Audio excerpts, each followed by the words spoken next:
So in this video, we are going to talk about finding the slope, which is the m in our point in our slope-intercept form equation from 2 points.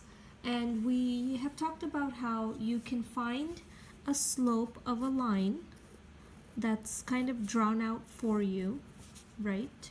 So what you do is you have these 2 points which you need to make a line, and you basically pick a point to start. So let's say that I start here. I'm gonna start here and I'm gonna end here, and I know that I have to go rise over run, and I know that and I have to pay attention to my sign, so I can go up or down first and then right or left second. So if I'm starting here, how many spaces do I have to go down? I go 1, 2, 3, 4 down, so that would be -4 over rise over run, so -4 over 1 in the positive direction, and that is a negative divided by a positive, which is a negative, and then 4 over 1 is just 4.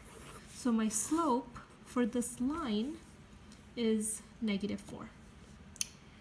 But what if they don't give you a line? What if you are just given points?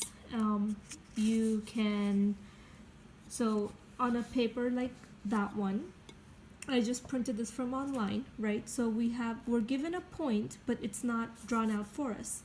So we can do this in a few different ways. We'll do the easier one.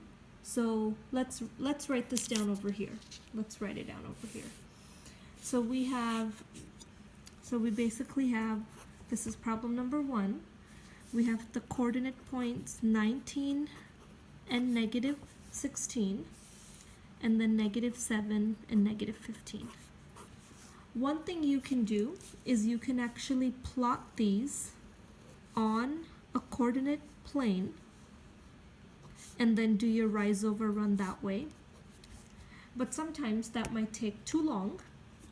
So what we can do is we can use our slope formula.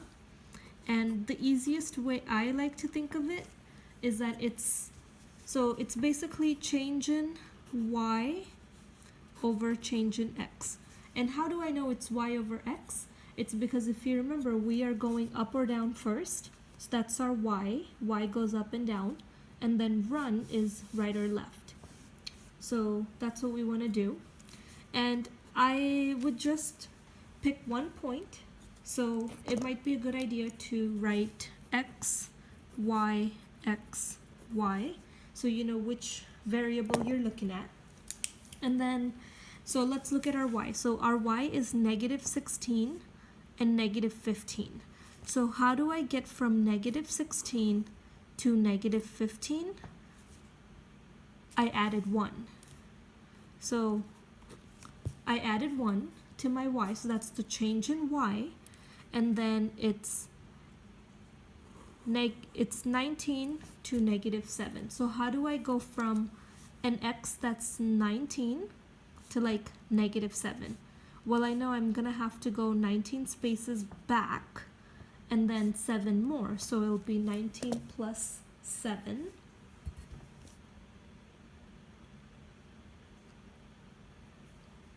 So it'll be 26.